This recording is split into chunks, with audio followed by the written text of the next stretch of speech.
Hola, buenas tardes. Como bien ha dicho, soy Ernesto Fernández. Hoy os voy a enseñar uno de los métodos para conseguir privilegios de administrador más utilizados en sistemas Windows. Como bien indico, el nombre de la ponencia, el título es probando el control de cuentas de usuario en sistemas Windows 10. Primero os voy a explicar un poco qué es este control de cuentas de usuario. A continuación vamos a ver una serie de ataques para saltarnos dicho mecanismo y finalmente os voy a mostrar un nuevo método para saltarse dicho control de cuentas de usuario. Como bien he dicho, yo soy Ernesto Fernández, soy ingeniero informático, tengo un máster en ciberseguridad y bueno, aquí os he dejado una serie de enlaces para que, si tenéis curiosidad por saber más acerca de mi perfil o si queréis preguntarme cualquier cosa. Lo primero de todo, nos vamos a centrar en qué es el control de cuentas de usuario y también un poco cómo funciona. Seguro que todos vosotros, cuando utilizáis Windows, os pasa que al ejecutar una aplicación como administrador ocurre lo siguiente. Ejecutáis la aplicación como administrador y pasa esto. Como vemos, esta ventana nos pide permiso para ejecutar la aplicación con permiso de administrador. Este es el control de cuentas de usuario y básicamente este es su principal funcionamiento. Decir que es un mecanismo que previene la ejecución de malware en sistemas Windows con permisos de administrador sin el conocimiento del usuario. Como podemos ver, se hace por medio de la conocida como ventana de consentimiento o en inglés consent prompt. Aquí tenemos tres ejemplos. El color nos indica el nivel de confianza que tiene Windows en este caso con respecto al certificado del proceso que queremos ejecutar. En el caso de que no pertenezcamos al grupo de administradores, lo que va a ocurrir es que se nos van a pedir aparte unas credenciales de administrador. Decir que el control de cuentas de usuario se diseñó inicialmente para Windows Vista. En Windows Vista solo teníamos un nivel de seguridad. En el Windows 7, 8 y 10 tenemos 4 niveles de seguridad. En el caso de Windows Vista, el único nivel de seguridad es el conocido como Always Notify, que coincide exactamente con el máximo nivel de seguridad en el resto de sistemas Windows. ¿Qué hace este sistema de seguridad, este nivel? Pues básicamente cualquier aplicación que se ejecute con permisos de administrador va a requerir el consentimiento del usuario, no importa qué características tenga o qué certificado lo firme. En el caso del siguiente nivel, conocido como nivel por defecto, pues va a ser un poco similar, pero determinadas aplicaciones que se encuentran en un denominado directorio seguro y que además tienen la característica AutoElevate activada en su manifest, pues no van a requerir dicho consentimiento del usuario. El siguiente nivel es exactamente igual que el anterior, simplemente que cuando una aplicación requiera permisos de administrador, la ventana de consentimiento no va a, disminuir el brillo de la pantalla. Finalmente, el último método es básicamente desactivar el control de cuentas de usuario. Centrándonos ya un poco más en los distintos ataques para saltarnos el control de cuentas de usuario, los conocidos como bypass y EOC attacks, en este caso lo que queremos es ejecutar una aplicación con permisos de administrador sin que el usuario sea consciente de dicha ejecución. Para ello vamos a necesitar cumplir determinados requisitos. Estos, serían los tres requisitos principales. Vamos a necesitar un proceso con la característica AutoElevate que sea vulnerable. Además, vamos a necesitar que el usuario comprometido pertenezca al grupo de administradores. Esta condición actualmente es la única fija e inamovible. Y finalmente, el control de cuentas de usuario, su nivel de seguridad, no tendrá que estar establecido en el nivel Always Notify. Este último requisito, en algunos casos, se puede saltar, Empezando con una serie de ejemplos de los 2 últimos años, nuevos desarrollos en relación a este tipo de ataques. Comentar inicialmente el caso de Enigma, en el cual se aprovechó de una tarea programable como es Disk Cleanup para saltarse el control de cuentas de usuario. Otro ejemplo, en este caso de Snellits, un investigador holandés abusó el proceso tpmainit.exe, el cual es autolevable, para saltarse el control de cuentas de usuario. En el caso de XLife, lo que hizo es abusar del funcionamiento de la elevación de una interfaz COM. Otro ejemplo, en este caso, de James Forshaw, en el cual lo que hizo fue abusar la impersonación de tokens en sistemas Windows. Otro ejemplo, en este caso, de los chicos de Breaking Malware, en el cual pues, abusaban el funcionamiento de las variables de entorno en los sistemas Windows. Otro ejemplo, también en este caso de Enigma, en el cual lo que hizo, digamos, es aprovecharse del API de la SEL para saltarse el control de cuentas de usuario sin necesidad de requerir archivos adicionales como pueden ser una DLL. Por eso también se le llamó el conocido como Fileless Bypass UAC Attack. Otro ejemplo, en este caso de Shitao, un investigador ruso, en el cual se saltaba el User Interface Privilege Isolation de los sistemas Windows para inyectar un proceso dentro de un proceso autoelevado y de esta forma saltarse el control de cuentas de usuario. Otro ejemplo es el caso de Fuzzy Security, en el cual pues, abusaba la interfaz .NET para saltarse el control de cuentas de usuario. Finalmente, he querido dejar el repositorio WACME, en el cual vais a poder ver todos estos pues, métodos que os acabo de comentar y un poco su explicación, etc. Actualmente, lo miré hace 2 días, son 44 métodos los que incluye para saltarse el control de cuentas de usuario. Muchos de estos métodos ya están parcheados, pero una buena quincena sigue todavía pudiéndose utilizar. Como vemos, todos estos métodos son bastante numerosos. Si los intentamos categorizar, vamos a encontrar que se pueden categorizar en estas 6 categorías. Empezando por el caso del más famoso, el desarrollado originalmente por Leo Davidson allá en 2009, en el cual se aprovechaba de un secuestro de DLL o DLL hijacking para saltarse el control de cuentas de usuario. ¿Qué es un DLL hijacking? Pues básicamente queremos que un proceso, en este caso un proceso que autoleve privilegios, cargue una DLL maliciosa y que nosotros controlamos en vez de la original. A su vez, todos estos pues podemos distinguir 7 categorías dentro de dentro de los ataques de secuestro de DLL. Si nos fijamos en el primero y el más popular hace unos años, el conocido como eFile Operation, lo que queremos es, digamos, engañar al objeto eFile Operation, el objeto como eFile Operation, para que cuando lo invoquemos se ejecute con máximo nivel de integridad. Para ello vamos a ejecutarlo a través de un proceso con certificado confiable por parte de Windows mediante una inyección de procesos, como indico en la parte superior izquierda, o también modificando nuestro Process Environment Block o PEB de forma que parezca uno de estos procesos con certificado confiable. Una vez podamos invocar el objeto eFile Operation, lo que vamos a hacer es invocarlo con máximo nivel de integridad y de esta forma copiar nuestra DLL a una ubicación que nosotros controlamos.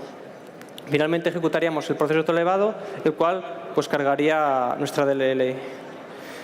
Otro ejemplo, en este caso de BUSA, el conocido como método BUSA, en el cual se abusaba del proceso BUSA Windows Update Standalone Installer, el cual siempre se ejecutaba con permisos con máximo nivel de integridad, que diga.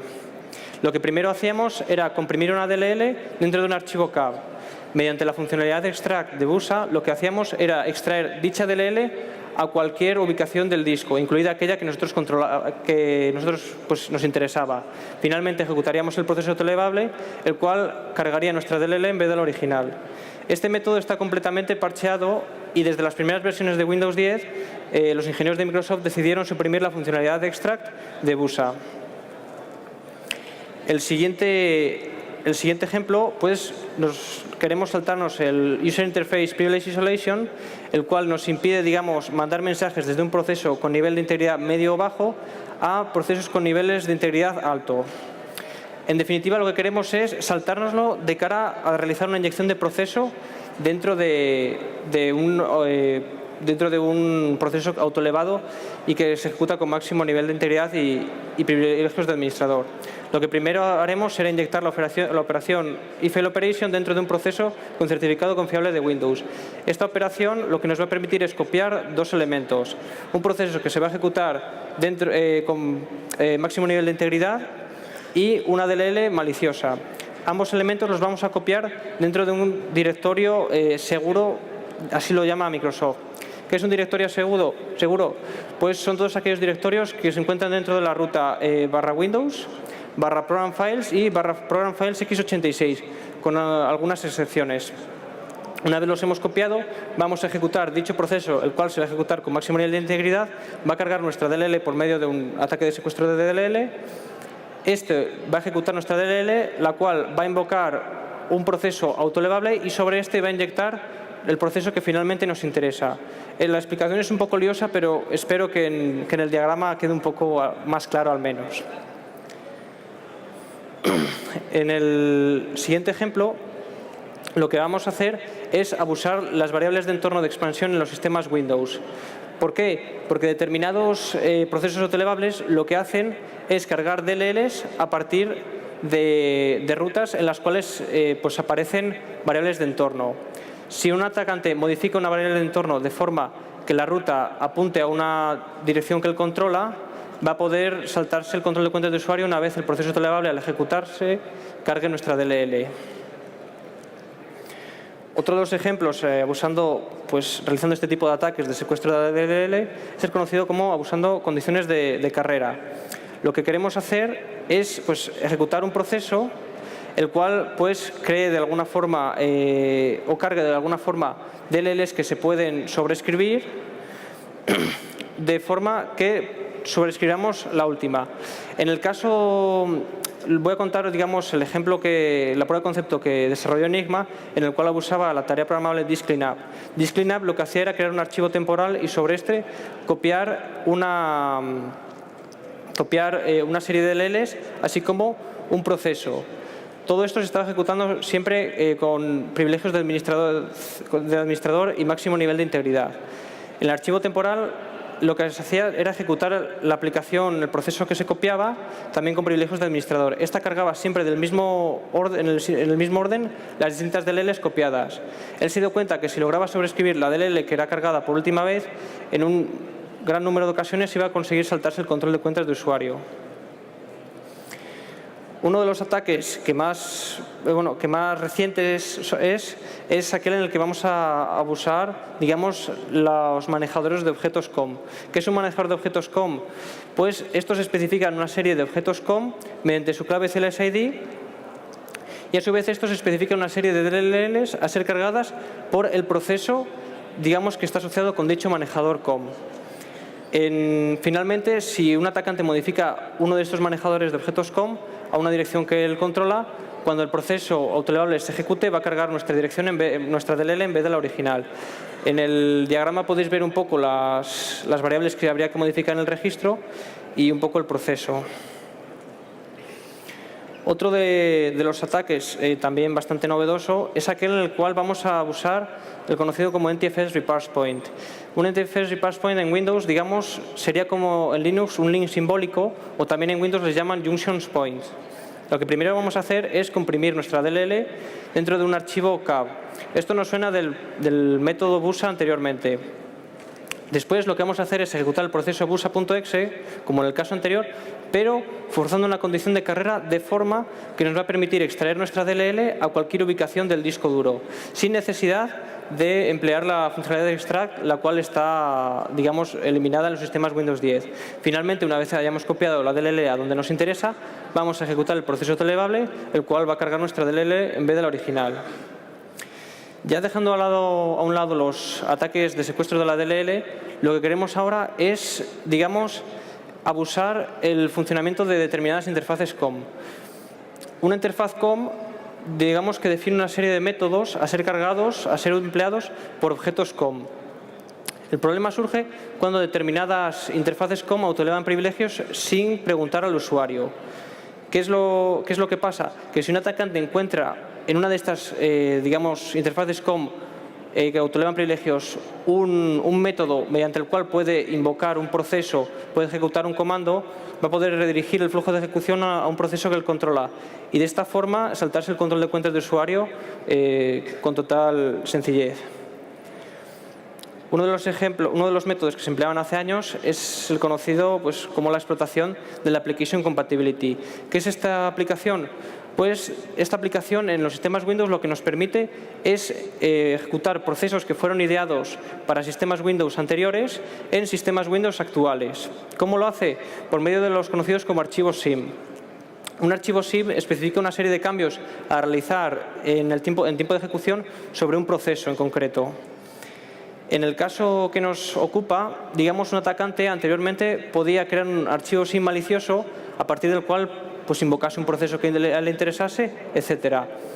Aplicaría este archivo SIM sobre una aplicación autolevable, de forma que cuando se ejecutase la aplicación autolevable se aplicaría el archivo SIM y se ejecutaría de forma autolevada el proceso que a él le interesase. Como vemos, este ataque tiene número CV, por lo tanto, es considerado por la comunidad internacional y bueno, por Microsoft como vulnerabilidad. Actualmente es el único que tiene esta categoría. Esto significa que está completamente parcheado y desfasado. Fijándonos ya en el método conocido como Shell API o abusar la API de la Shell en los sistemas Windows, pues decir que algunos procesos autolevables emplean esta API de la Shell para ejecutar comandos, ejecutar procesos, invocar distintas aplicaciones. ¿Cómo la vamos a atacar? Modificando el registro de forma que podamos ejecutar un comando, un proceso que a nosotros nos interesa. Vamos a encontrar dos categorías. Ataques mediante los cuales vamos a modificar una variable de entorno en concreto, o si no, manipular una variable en el registro tal cual. Aquí tengo dos ejemplos. Si nos fijamos en la primera parte de esta variable, la cual es empleada por un proceso autolevable y es empleada para ejecutar un comando, pues si nos fijamos en la primera parte señalada, se indica la variable de entorno system_root. Si un atacante modifica esta variable de entorno de forma que apunta a un directorio que él controla, va a poder va a poder ejecutar el proceso que a él le interesa. En el caso que un atacante modificase, por ejemplo, la última parte señalada, la variable en sí, en vez de apuntar a mmc.exe, podría apuntar a cmd.exe. Cuando el proceso autolevable se ejecutase, ejecutaría dicho comando mediante el API de la Shell y se ejecutaría, en nuestro ejemplo, una terminal de comandos con permisos de administrador sin que el control de cuenta de usuario nos hubiese frenado. Uno de los métodos más novedosos y a mi juicio más inteligentes y más complicados es el conocido como abusar la impersonación de tokens en los sistemas Windows. En los sistemas Windows, un token sería algo así como pues, el mecanismo que tiene Microsoft para gestionar los privilegios de los distintos procesos. Así un poco resumido. A continuación voy a explicar un poco el diagrama de la prueba de concepto que desarrolló James Forsaw meses atrás. Lo que primero hizo fue comprobar los privilegios de una aplicación que se ejecutase con máximo nivel de integridad y con permisos de administrador. Un ejemplo fue mmc.exe. Comprobando los permisos, se dio cuenta que obtenía el permiso Query Limited Information. Si se aplicaba dicho permiso sobre el proceso que le interesaba, sobre el proceso autolevable, lo que conseguía eran los permisos impersonate y duplicate. Mediante el permiso duplicate podía copiar el token del proceso que se ejecutaba con permisos de administrador y sobre esta copia aplicar los cambios necesarios para poder impersonarla en el proceso que le interesase. Él no podía modificar el token original, pero sí la copia que había creado. Una vez impersonase dicho token con el permiso impersonate, el proceso pues ganaría permisos de administrador instantáneamente. Actualmente este es el único método que no es susceptible al nivel de seguridad Always Notify, lo cual es bastante interesante. Finalmente quiero dejar un ejemplo en el cual pues, ejecuta un proceso autolevable y por medio de la interfaz gráfica de usuario y del buscador de archivos vemos que busca el proceso cmd.exe. Hace clic derecho, ejecutar como administrador y como vemos el control de cuentas de usuario no nos ha frenado en absoluto. Esto es un ejemplo simplemente didáctico. A nivel operativo y en relación al malware o a un cibercriminal no tiene utilidad alguna. Centrándonos ya en la parte que yo creo que va a ser más interesante para todo el mundo, que es ya más en el desarrollo de un nuevo método para saltarse el control de cuentas de usuario. Yo me basé en el método file operation para realizar este nuevo método, pero lo apliqué sobre nuevos elementos, como veremos a continuación. Lo que primero hice fue comprobar las distintas aplicaciones que tuviesen la característica autoelevate en su manifest. Lo hice mediante el comando de sysinternals strings. Como vemos, el número de aplicaciones es bastante elevado. Lo que primero hice fue descartar todas aquellas aplicaciones de las cuales ya se sabía pues, algún método para saltarse el control de cuentas de usuario. Lo que hice a continuación fue ejecutar cada uno de los procesos que me quedaban y comprobar el flujo de ejecución de cada uno de ellos.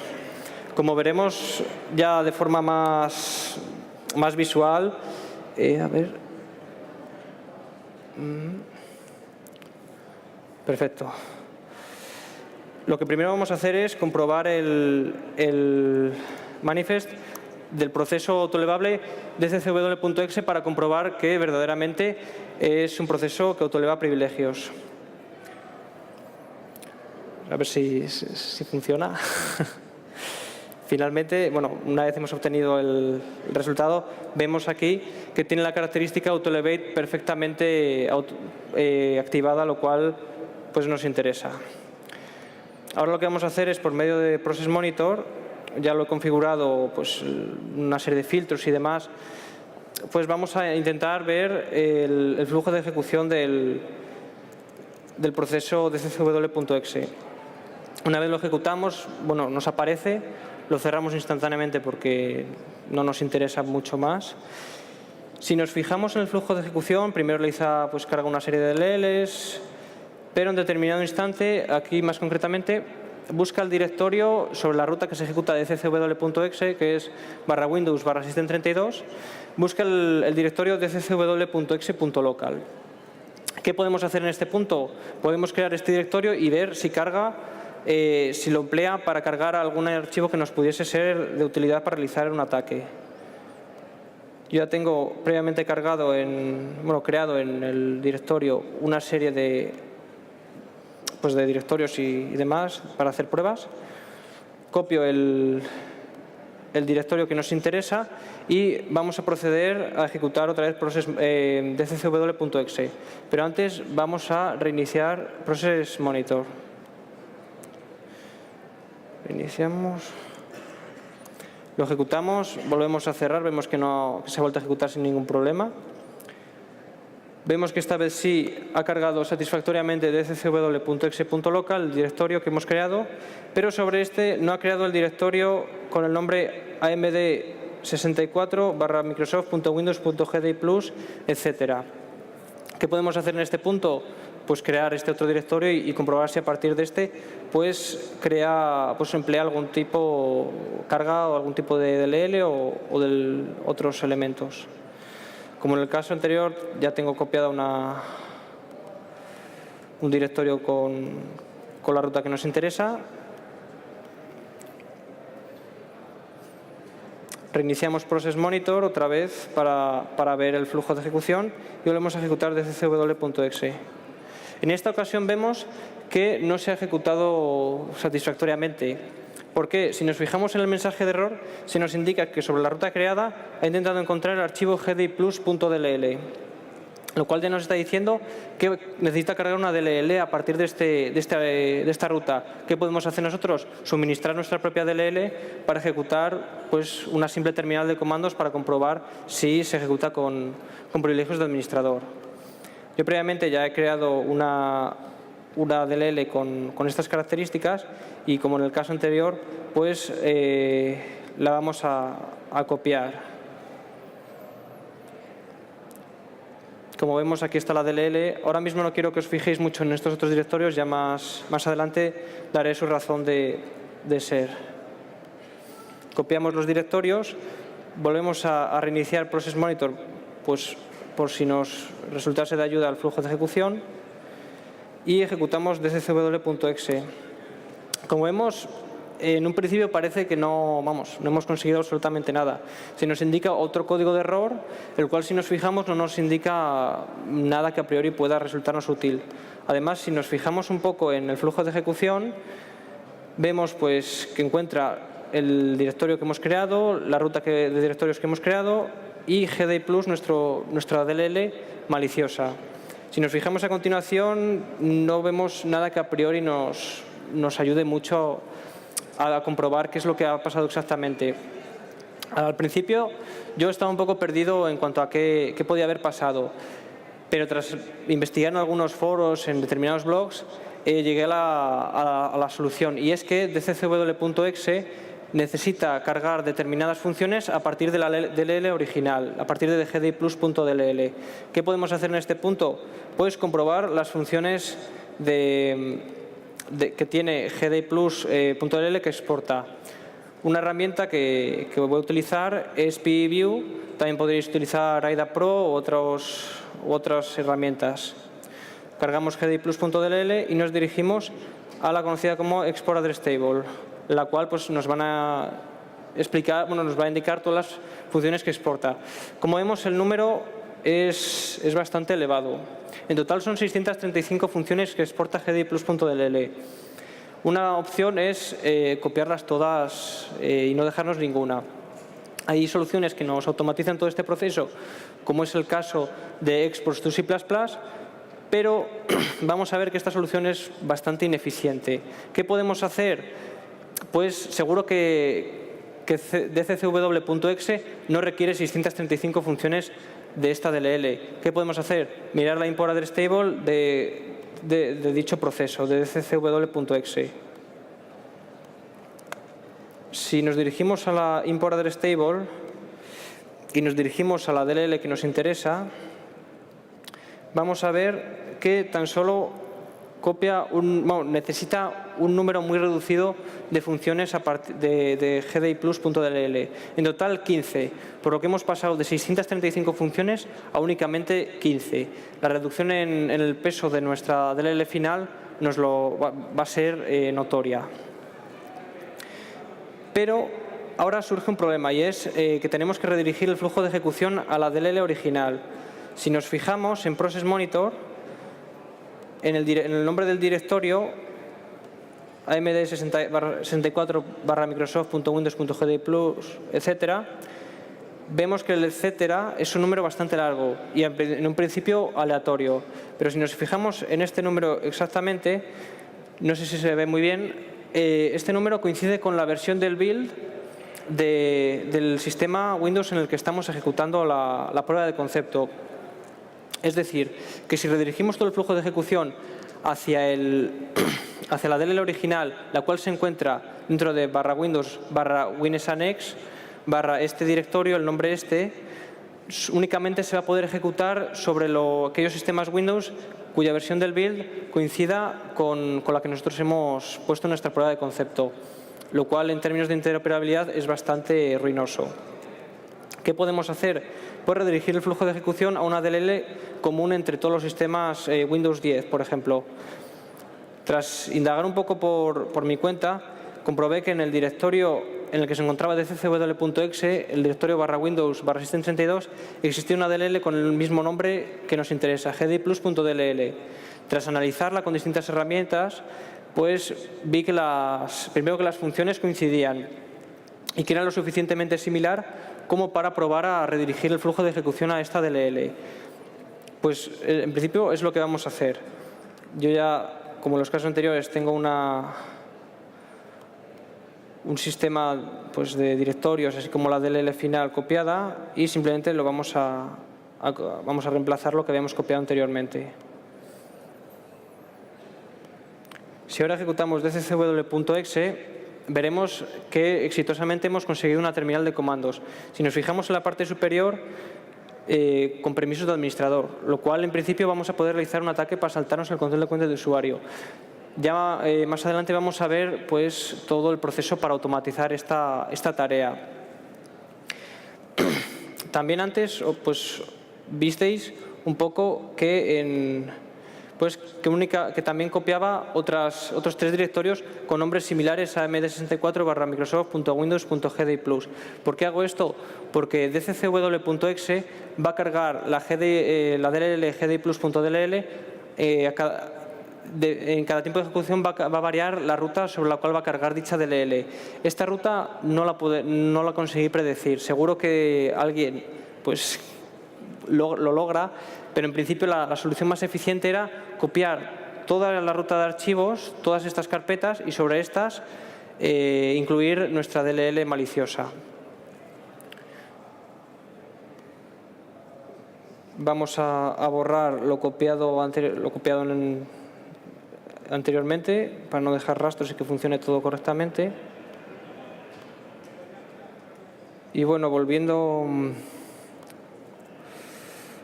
a las diapositivas, pues, a ver, ahora, no.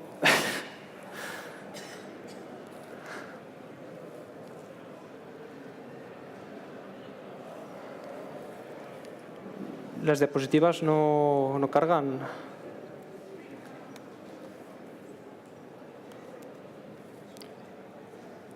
A ver.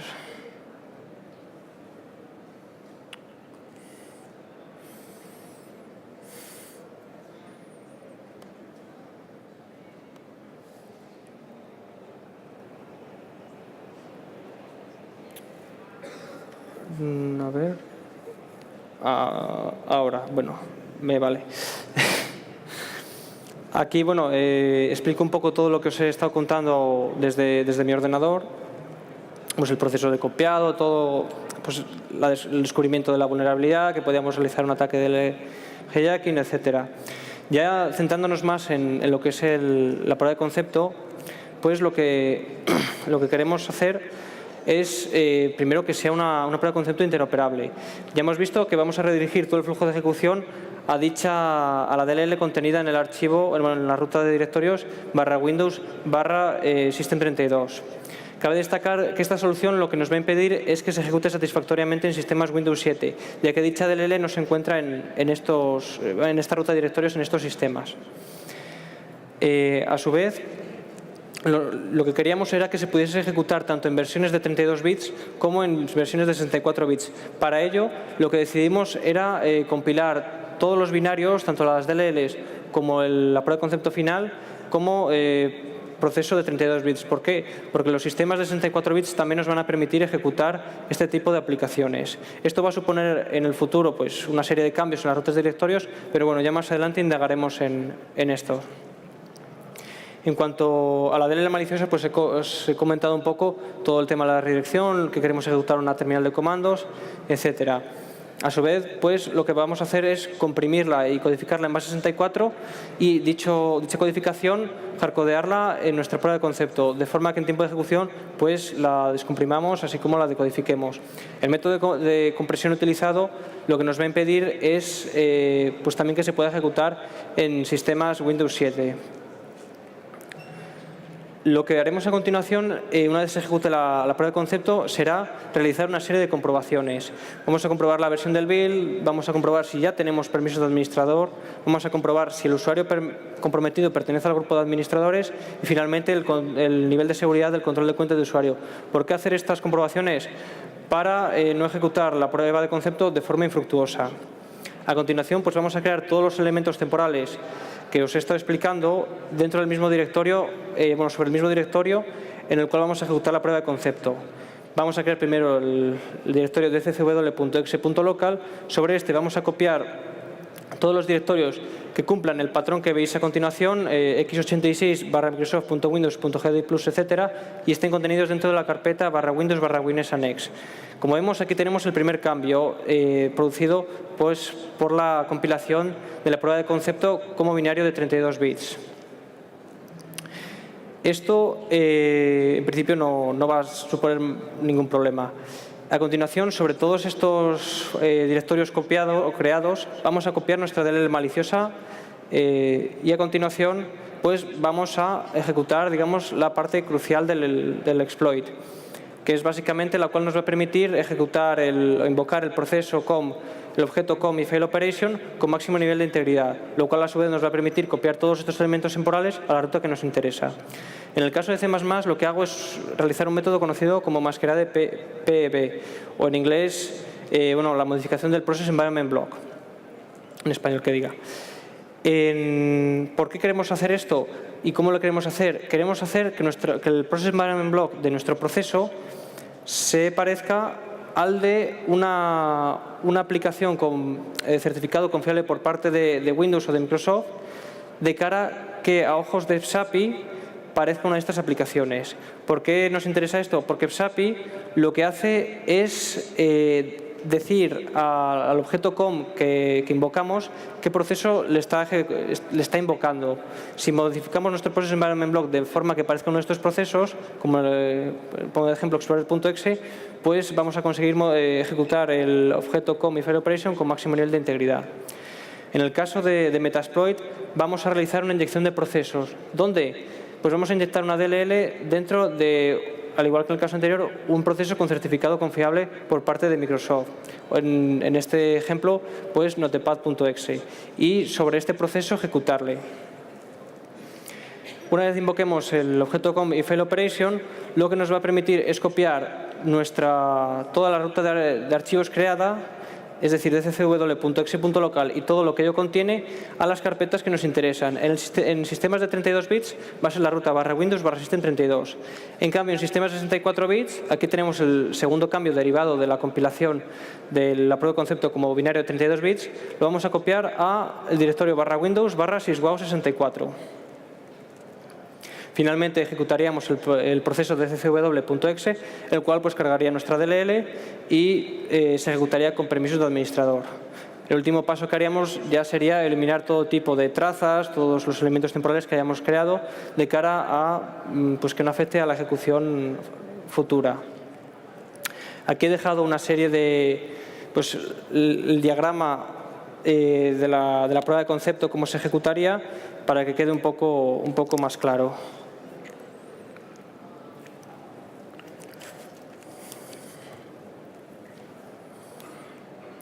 Ya seguidamente pues entraríamos dentro de pues, la sección que yo creo que todo el mundo espera, que es cuando ejecutamos una prueba de concepto y ver que verdaderamente todo lo que os está contando funciona.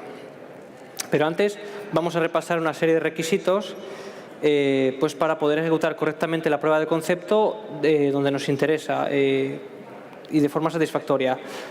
En el caso tanto de C++ como del módulo de Metasploit creado, vamos a necesitar que el sistema objetivo sea un sistema Windows 8 o 10.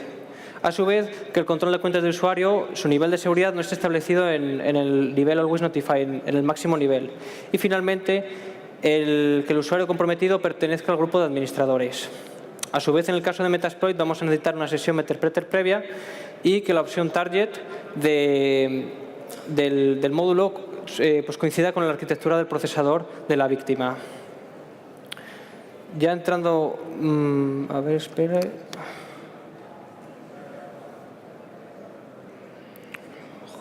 A ver... Es que no se me cambia. A ver... Vale. Primero vamos a ejecutar la prueba de concepto escrita en C++. No, espera.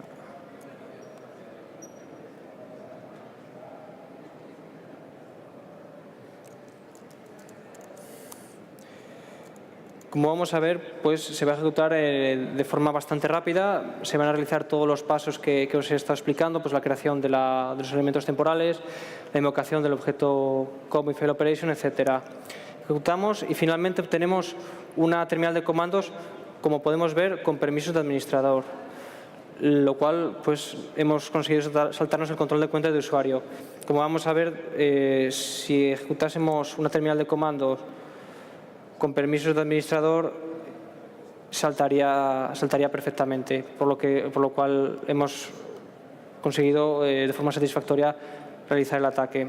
En el caso de Metasploit, pues lo que vamos a hacer es primero iniciar Metasploit.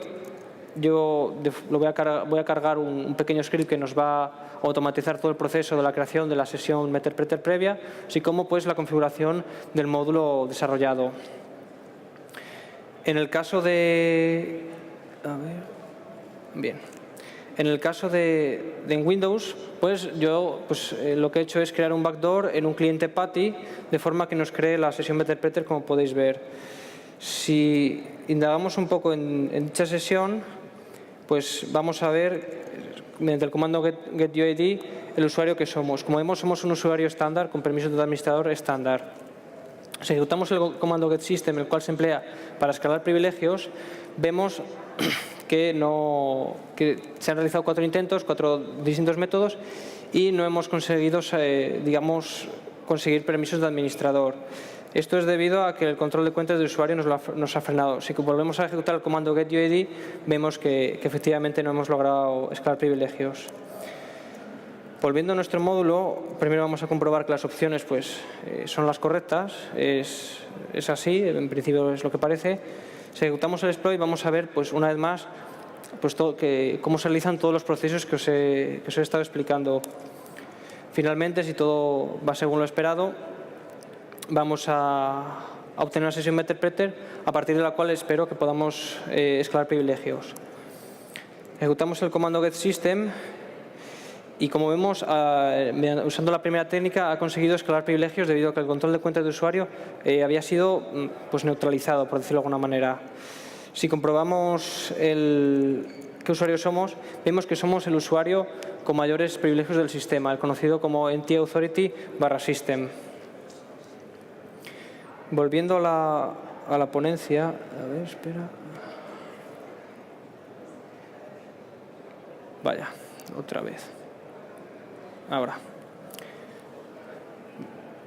Aquí había dejado unos vídeos por si todo no iba según lo esperado. Los podéis ver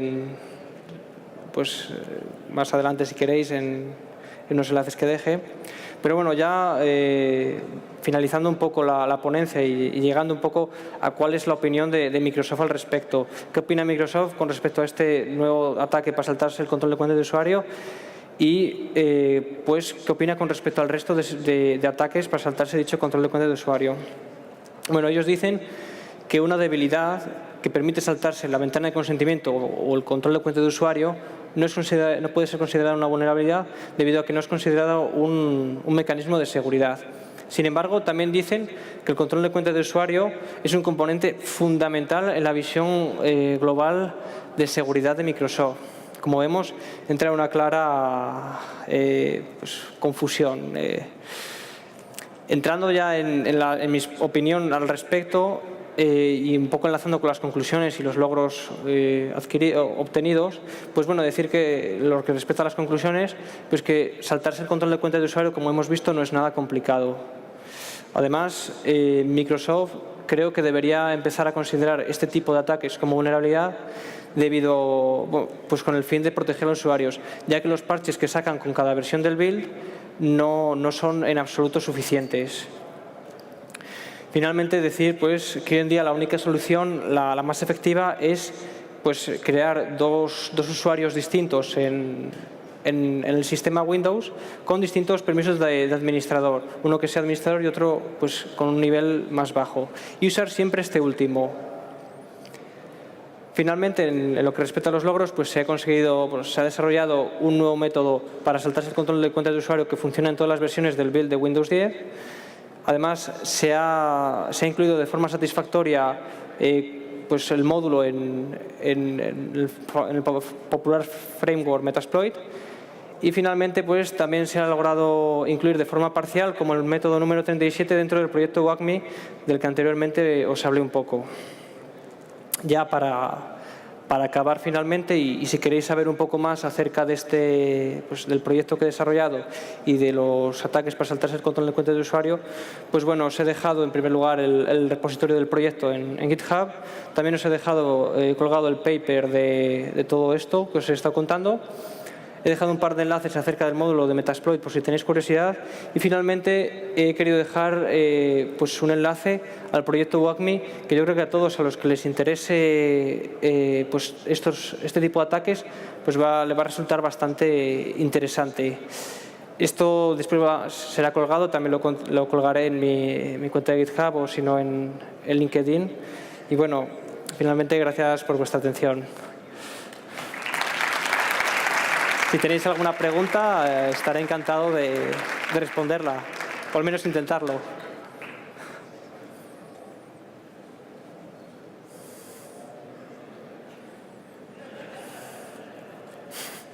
Nos animan.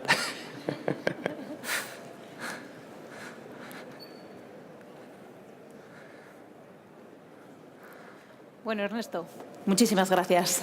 Un fuerte aplauso para él.